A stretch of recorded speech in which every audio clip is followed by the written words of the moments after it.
தலைய சுரண்டும் எத்தனைத்தான் தலைவனா ஏத்துக்கிட்டோம் அதுல வந்த தப்புடி.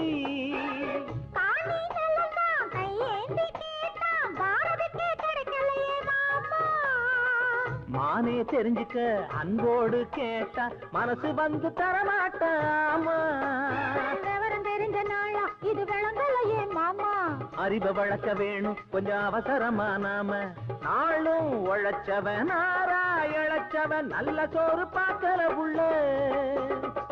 நாட்டில் எல்லோரும் நல்லா இருக்கணும், நன்றி உணர்வோடு ஒன்னா இருக்கணும்.